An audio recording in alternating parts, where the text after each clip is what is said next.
Queridos irmãos, a paz do Senhor Jesus Cristo, sejam todos muito bem-vindos a mais uma disciplina do nosso programa de formação em teologia e desta vez nós vamos estudar uma das matérias instrumentais mais importantes para a compreensão dos impactos que o Evangelho de nosso Senhor Jesus Cristo tem produzido, não apenas nas particulares vidas de cada um de nós e também dos nossos irmãos em Cristo, mas também em todo o tempo e na história. Essa disciplina é o estudo da história da Igreja. Uma matéria muito rica, muito empolgante, em alguns momentos palpitante, em outros momentos bastante polêmica, e essa disciplina é aquela que teremos a partir de agora e pelas próximas 10 aulas a contar com esta, como sendo o objeto de nosso interesse e de nosso estudo. Em nome do Senhor Jesus Cristo, sejam todos muito bem-vindos ao estudo da história da Igreja. Nós vamos começar o nosso estudo a partir, obviamente, da lição de número 1, e a proposta que ela nos traz é o estudo de alguns povos importantes, como os romanos e os gregos, também os judeus. Falaremos a respeito de condições religiosas e da intelectualidade, não apenas destes povos, mas de um modo geral. Falaremos sobre a fundação da Igreja, coisa que foi estudada por nós, aliás, em bastante detalhes, no estudo do livro dos Atos dos Apóstolos. Se você não fez essa matéria ainda, aguarde-a com ansiedade, porque ela é fundamental.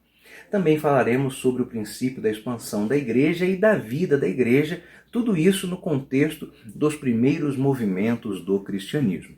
Começando então pelo estudo dos romanos e dos gregos. Nós vamos buscar entender agora algo que o apóstolo Paulo, em uma de suas cartas, identificou como sendo a plenitude dos tempos. O apóstolo Paulo disse na sua carta aos Gálatas, no capítulo 4, no verso 4, que Cristo veio na plenitude dos tempos. E esta plenitude dos tempos nos coloca diante da necessidade de observarmos bem diretamente a história dos romanos e dos gregos. E embora o nosso manual de estudo sugira que antes de olharmos os gregos, pensemos um pouco nos romanos, eu tomo a liberdade de inverter um pouquinho a situação e de um arranjo didático que pode tornar-se um pouco mais produtivo agora, eu convido você a que primeiro pense comigo a respeito dos gregos. E por quê? Porque, embora os romanos tenham dominado militarmente os gregos e politicamente, culturalmente, os gregos é que ganharam essa batalha contra os romanos. Então vamos primeiramente aos gregos e vamos observar que maneira muito interessante é esta, a pela qual Deus conduziu a história do mundo ao momento ideal para o nascimento de Cristo Jesus, o momento certo para que o Verbo se fizesse carne e habitasse entre nós. Este momento, que Paulo, pela inspiração do Espírito, chama de plenitude dos tempos, significa a convergência de todos os fatores favoráveis, propícios, não apenas ao nascimento de Cristo, mas também ao desenvolvimento do seu ministério, ao registro do ministério de Cristo, e aí está o Novo Testamento, ao registro dos desdobramentos do ministério de Cristo, posto que no Novo Testamento, além dos evangelhos, nós temos o livro dos Atos dos Apóstolos, as epístolas e o livro da revelação de Jesus Cristo, que é o Apocalipse. Também era um momento oportuno, ideal e nunca mais repetido na história para que este evangelho, que em Cristo mostrou-se, no Novo Testamento foi registrado, viesse a ser pregado e aceitado em todo o mundo daquela época e dali até que chegasse a nós.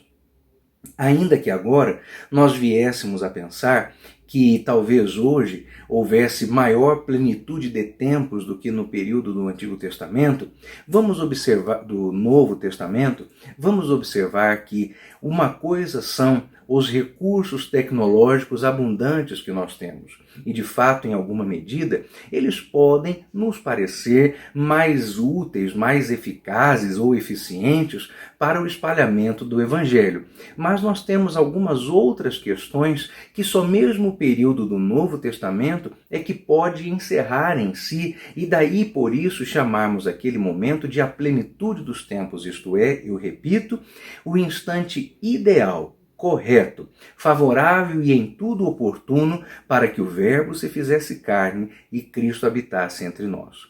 Vamos observar então quanto aos gregos. Nós estamos falando de um povo bastante rico culturalmente, um povo que valorizava os debates sobre as questões essenciais da vida. Quando falamos sobre as questões essenciais, muitos professores, historiadores até, e claro, filósofos, colocam estas tais questões com o título, o rótulo de as questões filosóficas. E as questões filosóficas, diferentemente de outras, têm uma característica bastante interessante. As questões filosóficas existem não para serem respondidas, mas para serem debatidas. Observe que no momento em que uma questão filosófica alcançar a sua resposta plena, ela deixará de ser filosófica, passará a ser um conceito estabelecido, passará a ser um paradigma, e aí os filósofos vão perder o seu emprego. E os gregos tinham verdadeiro apreço pelas questões filosóficas exatamente porque eles estavam sempre a redefinir as suas respostas, visitar novamente as suas posições e nunca concluir de fato algo com relação às tais questões essenciais da vida, como de onde vem o homem, para onde ele segue, qual o propósito de estarmos aqui, existe vida após a morte. São questões, aliás, ainda debatidas e exaustivamente revisitadas em nossos dias, até mesmo por aqueles próximos a nós, ou mesmo por nós mesmos, quando não ainda tínhamos o conhecimento da verdade plena que está em Cristo Jesus, o nosso Senhor, bem como na sua Santa Escritura dada a nós, a Bíblia Sagrada. Mas o interessante é observar que os gregos acabaram se tornando, por esse seu interesse, um público preferencial do Evangelho.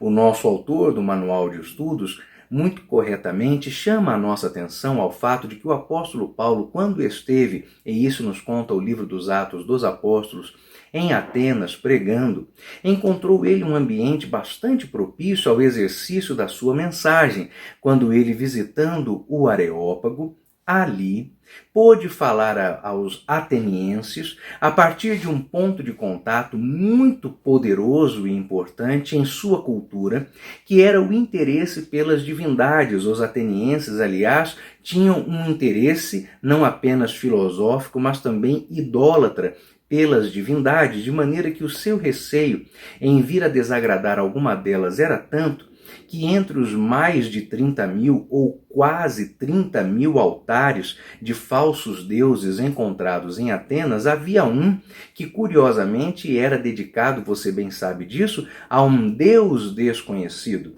E se você pôde acompanhar a lição ou as lições do livro dos Atos dos Apóstolos ministradas por mim, se não o fez, procure fazê-lo, vai verificar que a história do Deus desconhecido deste altar remete a um evento ocorrido séculos antes do apóstolo Paulo, em que Atenas, sendo assolada por uma grande calamidade, por uma doença, por algo que estava vitimando milhares de seus cidadãos, viu-se na obrigação de experimentar culto aos mais diversos deuses, até que alguém sugeriu que um Deus certamente não estava sendo adorado, posto que se nenhum tinha conseguido parar aquela doença, é porque aquele um que poderia fazê-lo não havia sido contemplado nas rezas dos atenienses.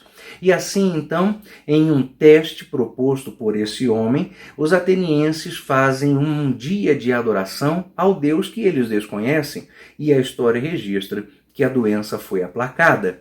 Por isso, Paulo, de maneira tão hábil, mas não mentirosa, hábil sim, mas não forçosa, hábil sim e em tudo verdadeira, não apenas associa, mas identifica o Deus desconhecido como sendo o Deus de Abraão, de Isaac e de Jacó. Há quem pense que Paulo deu apenas um grande lance de sorte ali, forçando aquele altar a dizer que ele era altar a Deus, mas não, de fato era Deus, só os atenienses é que não sabiam disso. A curiosidade também deste fato é que este tal altar não continha uma imagem, um ídolo deste Deus. Por quê? Porque o Deus deste altar, que é o único Deus verdadeiro, não é um Deus feito ou reproduzido pelas mãos dos homens. Bem, este interesse dos gregos pela espiritualidade, vamos usar esta palavra, este interesse dos gregos por tudo aquilo que era transcendente, metafísico, isto é, que vai além dos limites físicos, tornou-os, como eu disse, um alvo preferencial da exposição do Evangelho. E como os romanos foram dominados pelos gregos culturalmente, então há que se notar que todo o ambiente cultural daquela época era propício à pregação do Evangelho. Não quer dizer que não houvessem resistências, não, de modo algum. Nós temos alguns imperadores extremamente terríveis, perversos, ruins, horríveis, que mesmo sendo, como todo romano, posto debaixo do espectro cultural grego, eram forçosamente e violentamente contrários ao Evangelho. É o caso de Calígula, que sucedeu Tibério, ou o caso de Nero. Eram homens violentos quanto à sua resistência ao Evangelho. Mas, de um modo geral, aquele era um ambiente bastante propício à pregação do Evangelho. E não vá você pensar que isso era uma coincidência e que este período em que nós vivemos, por exemplo, também possa ser assim, porque se naquela época havia um interesse cultural pelas questões transcendentes, hoje nós estamos vivendo um período de imediatismo, de naturalismo, não é naturismo não, hein? Um ambiente de naturalismo, um ambiente que leva as pessoas a considerar somente aquilo que por elas pode ser tocado, manipulado e, claro, as questões espirituais estão para além daquilo que seja fisicamente tangível. Por isso nós as chamamos de questões transcendentes, elas transcendem o físico, elas são metafísicas, estão além do físico. Mas então, este ambiente cultural próprio dos gregos influenciou toda a cultura romana, desde o começo do Império Romano até, claro, a época de Cristo e os séculos posteriores ao nascimento, à morte, à ressurreição e à assunção do Senhor Jesus Cristo. Outro fator extremamente importante para que houvesse a plenitude dos tempos era a homogeneidade, não apenas cultural, mas uma homogeneidade linguística. Mas deixe-me lhes dizer uma coisa, que se alguém afirmar que o Império Romano era um império absolutamente equânime, igual, equalizado nas questões culturais, estará forçando uma realidade. Nós estamos falando de um ambiente cultural, sim, herdado dos gregos, sim, que moldava os interesses, sim, mas não quer dizer que todos os povos, sob a égide do Império Romano, tinham exatamente a mesma uniformidade de pensamento. Não, esta homogeneidade era mais dada pela maioria do que pela conformidade de todos. É bom observar isso. A mesma coisa pelas questões linguísticas. Ora, o grego era uma língua importante e uma língua predominante. Era a única língua do império? É claro que não. O Senhor Jesus Cristo e os seus discípulos, por exemplo, falavam aramaico.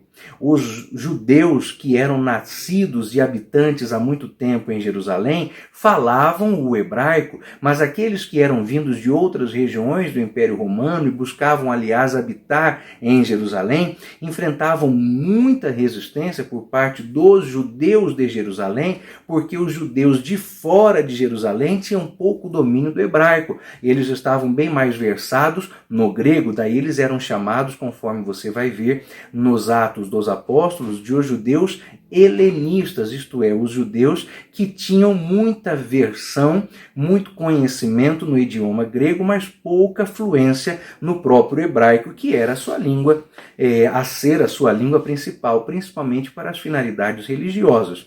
Então não quer dizer que todas as pessoas do Império Romano só falassem grego, ou que todas falassem grego, mas sim que o grego era uma língua predominante. E alguém poderia pensar, ora, o inglês de nossos dias não é assim também? Pois proporcionalmente, guarde essa informação, a penetração e o uso do grego no Império Romano era proporcionalmente bem superior à do inglês em nossos dias. Então nós tínhamos aí, tivemos aí, um fator linguístico muito importante por parte dos gregos na sua contribuição para com a plenitude dos tempos. E é claro que essa contribuição foi orquestrada pelo Senhor. Não se trata dos gregos pensando, vamos dominar culturalmente, linguisticamente, porque um dia Cristo precisará disso. Não. É o Senhor Jesus, aliás, o Senhor Deus, ordenando e orquestrando todas as coisas para que elas culminem na plenitude dos tempos. Se você quiser entender isso melhor, certamente as aulas sobre o livro de Daniel e de Apocalipse ser-lhe-ão muito úteis, observando especialmente as profecias que estão no livro de Daniel a respeito da sequência dos impérios a partir da Babilônia, que era aquela cabeça de ouro da estátua que Nabucodonosor viu. Na sequência, a Babilônia foi vencida pelo Império Medo-Persa, que era os peitos e os braços de prata daquela estátua. Depois, o ventre e as coxas de bronze, que representavam o Império Macedônico, os gregos, ainda no caso macedônico, sob a liderança forte, por isso identificado também no livro do profeta Daniel como um leopardo, e ágil de Alexandre o Grande, que aos 33 anos de idade já havia dominado todo o mundo conhecido de sua época. Depois disso, nós temos os pés, as pernas dessa estátua, que eram pernas de ferro, que é o tal animal horrível, horrendo, que também está no livro do profeta Daniel, e que é o Império Romano. Este Império Romano é maior, mais rico, mais opulento que o de Alexandre e bem mais violento, por isso ele é as pernas identificadas como sendo de ferro. Então, na sucessão dos reinos, já antecipada na presciência, dominada pelo Senhor Deus, ficou estabelecido, portanto, que os gregos legariam, volto a dizer, na presciência de Deus, como forma de sua contribuição ao plano divino através dos séculos, a dominação cultural e o interesse pelas questões metafísicas e a questão linguística. Mas o Império Grego não resistiu para sempre. Conforme nós sabemos, o Império Grego cedeu o seu espaço à dominação do Império Romano. E este Império Romano é aquele que está dominando politicamente, militarmente, os tempos do Senhor Jesus Cristo e os tempos da Igreja após o primeiro século, dentro do primeiro século e após o primeiro século também. Vale lembrar que o Império Romano no Ocidente teve a sua queda ainda no ano 400 e o Império Romano no Oriente teve a sua queda com a tomada de Constantinopla, a conquista de Constantinopla pelo Império Turco-Otomano, que era regido pelo seu rei, muito novo, mais novo do que Alexandre, Maomé II. O rei de Constantinopla naquela época, que ficou sendo a capital que sobrou ao Império Romano, era Constantino II. Mas vamos retornar, porque já demos um salto aí lá para o ano de 1400 e alguma coisa. É bom retornarmos porque bem antes disso nós estamos ainda no século I, buscando entender a plenitude dos tempos. Bem, os romanos governaram militarmente, dominaram politicamente todo o mundo conhecido de sua época. Observe aí qual é a vastidão, a extensão do Império Romano. Todo o norte da África, toda a Europa Central, algo mais perto ao norte da Europa, também o Oriente, tudo isso era dominado pelos romanos e os romanos ainda tinham uma briga secular com o território da Bretanha, com aquilo que hoje nós identificamos como sendo a Inglaterra, do outro lado do Canal da Mancha, e vez por outra tentavam e até conseguiam estabelecer algum domínio ali, e não era algo, no entanto, muito fortemente estabelecido, nem consistente. Mas o mundo como um todo foi dominado pelos romanos, e isso trouxe para o período de Cristo e também para o período imediatamente posterior ao nosso Senhor e Salvador Jesus Cristo, algo muito importante, que foi tecnologia de comunicação, porque se era possível falar um só idioma, o grego, e atravessar o império de ponta a ponta, também era possível levar a mensagem de ponta a ponta através das muito boas estradas que os romanos construíram por toda a Europa. As suas vias, como a Via Ápia, por exemplo, eram vias que davam acesso a todos os limites e aos extremos do império. Era algo importante. Outra coisa que foi muito relevante para o espalhamento do evangelho nessa época é que era possível cruzar todo o império não apenas fazendo uso das estradas, mas navegando pelo mar Mediterrâneo. É claro que a navegação no mar Mediterrâneo ainda tinha algumas limitações. Nós podemos nos lembrar, por exemplo, que quando Júlio César, que foi o primeiro, ou foi o ditador romano a inaugurar uma era imperial, ali por volta do ano 50 antes de Cristo, retorna para Roma para fazer requerimento dos seus poderes como procônsul, faz-lhe oposição outro militar. E então, ao invés de Júlio César buscar estabelecer de imediato a sua vitória e requerer o título de procônsul em Roma, Roma ainda era uma república nessa época, ele começa então uma campanha de perseguição contra o seu oponente, este outro general romano, que aliás vai morrer quando entra no Egito, esse outro general romano, quando entra no Egito, e no Egito ele cede à tentação de pedir a ajuda do reizinho do Egito, que era um meninote chamado Ptolomeu. Então, quando este oponente de Júlio César e Júlio César começam a disputar pelo poder, pela influência política em Roma, inicia-se entre eles uma perseguição, e Júlio César vai atrás de seu oponente, e ele inclusive manda construir naus para poder persegui-lo através do mar Mediterrâneo até o Egito.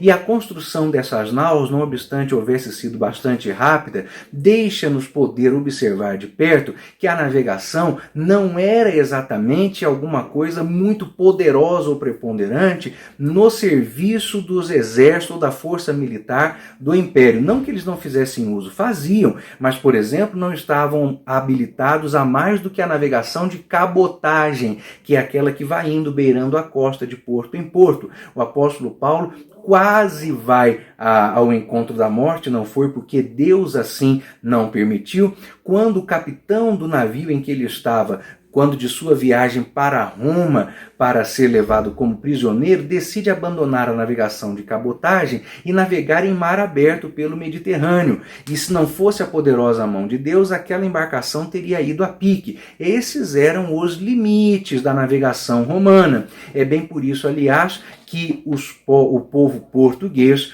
traz um verso bastante interessante e famoso no seu cancioneiro, na sua literatura, cantando a braveza do navegador português, dizendo assim: se o mar com fim foi grego ou romano, o mar com fim é o mar Mediterrâneo. O mar sem fim há de ser lusitano, há de ser português, porque os portugueses conseguiram algo que aos romanos não era possível, ou talvez nem fosse interessante ou necessário, que era a navegação em grandes mares abertos. O Atlântico era um território desconhecido para os romanos, eles ficavam mesmo limitados à cabotagem dentro do Mediterrâneo. Mesmo assim, não quer dizer que os romanos não fossem um povo militarmente bastante desenvolvido, muito pelo contrário. Metade do mundo daquela época era dominado pelos romanos. 2 de cada 10 habitantes do mundo morava sob o domínio romano. Em certa época, essa proporção era ainda maior. Era um povo muito organizado do ponto de vista político, não obstante houvesse entre eles a grande instabilidade nas sucessões entre os seus imperadores. Fazer parte de uma família imperial romana era saber que a sua vida tinha um prazo de validade bastante curto, porque na hora em que morresse o imperador, se a sua sucessão não fosse absolutamente bem estabelecida e o seu sucessor não fosse essencialmente forte e apoiado pelo exército, ser herdeiro de um imperador era morrer tão logo morresse o imperador também. Essa é a história, a prática histórica do Império Romano. Então nós temos, apesar dessas questões de violência na corte imperial romana, um império razoavelmente estável, com tecnologia bastante avançada, estradas muito boas e não apenas isso, mas um sistema de comunicação bastante eficaz, navegação com alguma limitação, mas muito útil e na medida daquilo que era necessário para dominar o mar com fim, o mar Mediterrâneo. Por isso nós temos então que esse é o momento da plenitude dos tempos. Outro povo que o livro, nosso manual, nos indica a estudar é o próprio povo hebreu, os judeus. E aqui os judeus são apontados para nós como a nação escolhida por Deus para ser aquela que daria ao mundo o conhecimento da salvação e da graça em Cristo Jesus. Em certa medida, o judaísmo foi o ambiente de nascimento do cristianismo. Isso se pode afirmar. Mas o que não se pode afirmar é que o cristianismo deva aquilo que é ao judaísmo. Isso não, porque significaria aceitar uma sugestão que, aliás, à época da igreja primitiva era muito comum, que o cristianismo fosse uma espécie de seita do judaísmo. Não, errado, nunca foi. O cristianismo não é seita do judaísmo, o cristianismo é o cristianismo, ponto final. Ele é a confissão de fé de que o Senhor Jesus Cristo é o único Senhor. Lá atrás o judaísmo confessava: ouve Israel, o Senhor teu Deus é o único Deus. Os cristãos confessam: Cristo é Deus. São duas confissões complementares, sim, mas do ponto de vista da religião, não é possível afirmar que o cristianismo deva o que é ao judaísmo, porque nós somos o que somos não por causa dos judeus, e sim por causa de Cristo. Aliás, o evangelho veio primeiro aos judeus e eles o rejeitaram, o que fez do apóstolo Paulo um apóstolo aos gentios, ainda que Paulo nunca deixasse de, primeiramente, por todo lugar por onde passou, pregar, iniciando a sua prédica aos judeus. Mas não podemos ceder, devemos resistir à ideia fácil de que o cristianismo deva aquilo que ele é ao judaísmo. Não. O que nós devemos ao judaísmo é aquilo que nós também devemos aos romanos ou aos gregos, certas questões que estiveram sob o controle de Deus para fazer culminar a plenitude dos tempos. E aí o que nós temos? Que os judeus estavam espalhados também por toda a parte do Império Romano. Você deve se lembrar que por onde o apóstolo Paulo passou nas suas 3 viagens missionárias e na 4ª viagem, que também foi evangelística, mas na qual ele foi preso até Roma, em todas as cidades em que Paulo chegava, ele tinha uma sinagoga para visitar primeiro, ele tinha judeus para primeiro conversar, com quem primeiro tratar. E isso abria as portas do evangelho onde quer que chegassem os apóstolos de nosso Senhor Jesus Cristo, especialmente o apóstolo Paulo. Então aí nós temos algo importante. O judaísmo cedeu da sua capilaridade ao cristianismo. Outra coisa que nós devemos observar, e isso é sinal do controle de Deus sobre o tempo, é que não apenas o judaísmo estava espalhado por todos os lugares, mas também havia muitos prosélitos entre os judeus. O que são os prosélitos? São aqueles que, não sendo judeus, abraçaram o judaísmo. E estes foram fonte importantíssima e indispensável do espalhamento do cristianismo aos que não eram judeus. Então essas contribuições foram muito importantes por parte do judaísmo, dos romanos e dos gregos para o cristianismo. Vamos comigo agora ao texto de número 4, que diz-nos o fundador da igreja. O apóstolo Paulo escreve, é sua carta aos Gálatas: Vindo, porém, à plenitude dos tempos, Deus enviou o seu Filho, nascido de mulher, nascido sob a lei, para resgatar os que estavam sob a lei, a fim de que recebêssemos a adoção de filhos. De fato, como já mostramos anteriormente, o cristianismo foi favorecido pela religiosidade e pelo tempo em que surgiu. Originou-se no mundo mediterrâneo, o maior e mais importante centro da civilização de então. Herdeiro que era da história longa do povo hebreu e fazendo seu início nos anos de maior vigor do Império Romano, o cristianismo gozou de todos os benefícios que o Império pudesse oferecer aos seus cidadãos. Com isso, então, começa a se formar de maneira muito clara para nós o que é este quadro da plenitude dos tempos. No texto de número 5, nós chegamos ao estudo da expansão da igreja. Isso nos faz retornar a algumas questões já estudadas lá atrás no livro dos Atos dos Apóstolos, mas que merecem a nossa atenção, a nossa recapitulação, e para você que não estudou ainda a disciplina de Atos dos Apóstolos, merece uma apresentação. Tão logo o Senhor Jesus Cristo houvesse cumprido em Atos 2, a promessa do derramamento do Espírito Santo, quando ele diz que enviaria outro Consolador, a igreja permaneceu firme em Jerusalém nos seus primeiros momentos, e aqueles 120 irmãos logo viram o seu número multiplicar grandemente. No dia do derramamento do Espírito Santo no cenáculo, os 120 irmãos falaram em outras línguas conforme o Espírito lhes permitiu que falassem, e pela pregação de Pedro, 3.000 almas se entregaram a Jesus. Não muito depois daquele momento, talvez ainda dentro da mesma semana, ou no máximo 7 ou 8 dias depois, um total de 5.000 almas confessando a Cristo em Jerusalém. Estas almas eram de judeus residentes em Jerusalém, de judeus helenistas, isto é, aqueles que eram de outras partes do império, mas vieram para Jerusalém, ou temporariamente, ou para fixar residência, bem como de viajantes que estavam por ali por causa da Páscoa e do Pentecoste, mas logo iriam retornar às suas regiões. Aí nós temos um primeiro fator de expansão do Evangelho, que aqueles que primeiro receberam a pregação do Senhor Jesus Cristo e a confirmação do batismo, evidenciado pelo falar em línguas estranhas, puderam retornar, boa parte deles, para os seus locais de origem, porque eram viajantes, eram peregrinos em Jerusalém, um costume entre os judeus.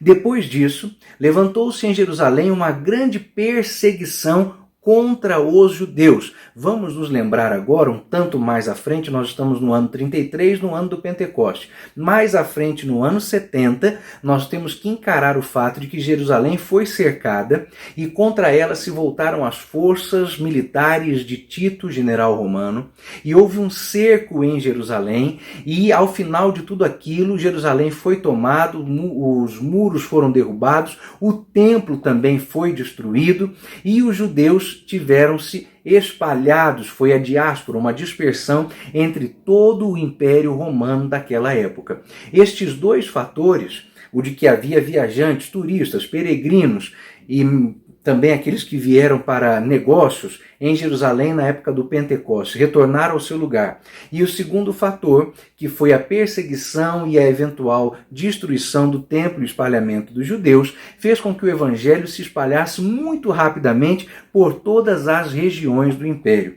Temos também que considerar as viagens do apóstolo Paulo, que você pode ver em detalhes lá no estudo do livro dos Atos dos Apóstolos, e eu me refiro a eles tanto porque no estudo sequencial das nossas disciplinas, o livro dos Atos dos Apóstolos costuma vir antes da história da igreja. Observe a sequência, se você não fez essa sequência, logo vai fazer. Então nós temos que observar que as viagens missionárias de Paulo espalharam o evangelho por todo o mundo mediterrâneo. As 3 viagens de Paulo, a primeira inclusive, tem um caráter bastante interessante, porque Paulo sai de Jerusalém, ele vai a Antioquia, ali o Senhor Deus comissiona comissiona ele, a Barnabé, para a obra que os tem chamado, Paulo inicia uma viagem pelo mar, depois por terra, e aí ele refaz o caminho por terra e por mar e volta a Jerusalém.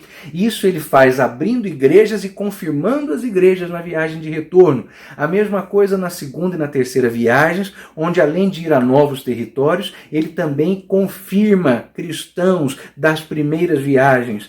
E temos a viagem de Paulo a Roma, sempre com o objetivo da expansão do evangelho. E Paulo ficou preso em Roma por 2 anos, como prisão domiciliar. Porém, a palavra de Deus nos diz, o livro dos Atos nos conta, lá no final, no capítulo 27 e 28, no encerramento desse texto, que Paulo pregou o evangelho desimpedidamente durante todo aquele período. Portanto, nós temos aí o apóstolo Paulo como sendo o grande evangelizador, missionário, ele, mas também uma equipe que juntou-se a ele em momentos distintos. Aí vamos destacar a pessoa de Barnabé, Silas, Timóteo. Devemos nos lembrar de Filipe, que era um dos diáconos e teve um trabalho muito grande evangelístico em Cesareia. Ele e as suas 4 filhas, que eram virgens, profetisas, cheias do Espírito Santo. Desta maneira, nós vamos então conduzindo nossos estudos da primeira lição para a sua conclusão, uma vez que pudemos entender o que eram os objetivos maiores e principais desta lição: a plenitude dos tempos, a expansão através dos movimentos migratórios, das viagens de Paulo e da perseguição, bem como a maneira como a cultura grega, a estrutura política dos romanos e a própria participação inegável do povo de Deus, os judeus, peculiar nação do Senhor, contribuíram grandemente para que o evangelho fosse como um todo distribuído no mundo mediterrâneo. Na nossa aula de número 2, o estudo que nos está programado é a igreja perseguida dos primeiros séculos. Até lá, então, dedique-se a ler, reler, estudar, dedique-se a antecipar aquilo que for possível nos seus estudos, comece a preparar-se desde já para cada uma das provas que você tem que fazer. Tem sido um grande prazer partilhar a palavra do Senhor com todos os meus amados irmãos. Que Deus em Cristo te abençoe.